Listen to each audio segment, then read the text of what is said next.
At ang hardcourt hotties, tiktokeries na rin. Kagaya na lang ng binatang ito na pagkatira ng bola, sabay titig at pa-cute sa camera.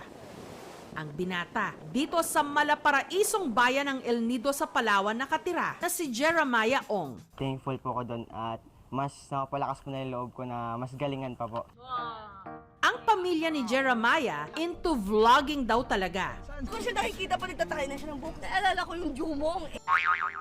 At dahil taga El Nido sila, ang madalas nilang content, travel vlogs. 1, 2, 3, 4,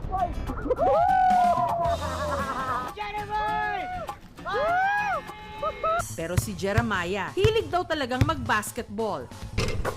Na bonding din nila ng kanyang daddy Gio. Proud ako kay Gio kasi focus siya dun sa ginagawa niya. Tsaka makikita mo talaga na ginagalingan niya palagi sa lahat ng ginagawa niya sa buhay. Pag di po siya busy, nakikipaglaro po siya sa amin. Siya po yung kabali-bali ko po. Mga tinuro po sa akin ni daddy na stay focused po talaga.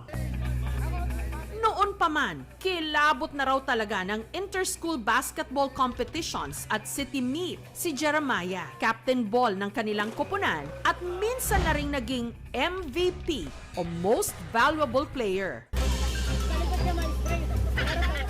Ang bahagi ng kita ni Jeremiah sa kanyang vlogs, itinutulong niya sa kanyang mga kaliga. Gusto ko po makatulong po sa kanila. Alit lang na bagay po yun. Kasi nakita ko rin po dun sa barangay po namin dun. Mga players po dun, grabe rin po dedicated nila sa laro. Ang inspirasyon ni Jeremiah sa kanyang paglalaro, ang kanya raw mismong fans. Meron din po nang nag-reach out. Nagbibigay po bago mag-start yung game. Mga bracelet, necklace, mga banyo. Sabihan po nila sa'yo na galingan mo. Isa sa masugid niyang taga-subaybay, ang kanyang kababayan sa El Nido, ang dalagitang ito. Kaya ang ating fanay, todo cheer! Ay, kuya! Ang pugi niyo!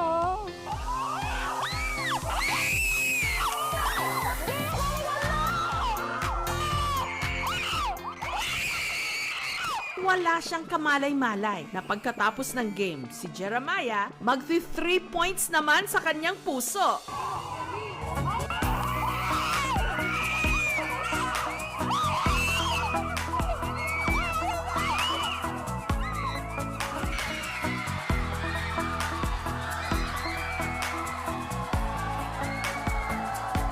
Binigyan siya ni Jeremiah ng bola, merch at jersey with autograph pa.